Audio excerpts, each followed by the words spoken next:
patuloy na kampanya kontra illegal na droga ng PNP.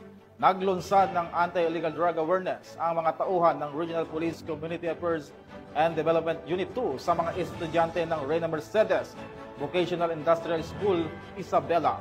Ang buong detalye hatid ni Patrolwoman Wendy Singson. Bilang bahagi ng pinaigting na kampanya laban sa iligal na droga, matagumpay na isinagawa ang 2 araw na Youth Summit 2025 na may temang Strengthening Youth Advocacy Towards Drug-Free School and Community. Nito lamang ika-24 hanggang ika-25 ng Setyembre ngayong taon sa Reyna Mercedes Vocational and Industrial School, Barangay Talungan, Reyna Mercedes, Isabela. Pinangunahan ito ng Reyna Mercedes Police Station sa pamumuno ni Police Major Charles B. Carino, Chief of Police, at Regional Police Community Affairs and Development Unit 2 sa pamumuno ni Police Captain Ruby Ann J. Versida, OICRP Kadutu, katuwang ang pamunuan ng RMVs sa pangunguna ni Mrs. May Rani Christine A. Sipagan, School Principal 2.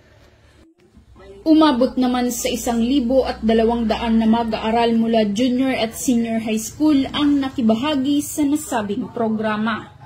Tinalakay ni Police Captain Jefferson N. Dalayak, Deputy Chief of Police ng Reyna Mercedes Police Station, ang issue ng gangs and youth violence kung saan binigyan diin ang kahalagahan ng mentorship, community support at personal development upang maiwasan ang kabataan sa gang-related activities. Samantala, tinalakay naman ni Patrolwoman Jerilyn Colico, Action PNCO ng RP Kadutu, ang patungkol sa Republic Act 11930 para sa mga mag-aaral mula grade 9 at grade 10 at Republic Act 9165 para sa mga mag-aaral mula grade 11 at grade 12 ng nasabing paaralan. Mahalaga po ito sa ating mga kabataan kasi dahil alam naman po natin na napakaraming involved na ngayon sa mga violence nakikita natin sa mga news.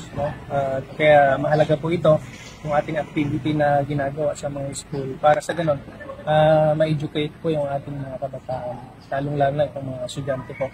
Samantala, patuloy ang PNP Isabela sa pakikipag-ugnayan sa mga paaralan upang mapalawak ang advokasya laban sa iligal na droga. Mula dito sa lalawigan ng Isabela, ako ang inyong Police News Network Correspondent, Patrolwoman Wendy Singson, alagad ng batas, tagataguyod ng Balitang Pulis.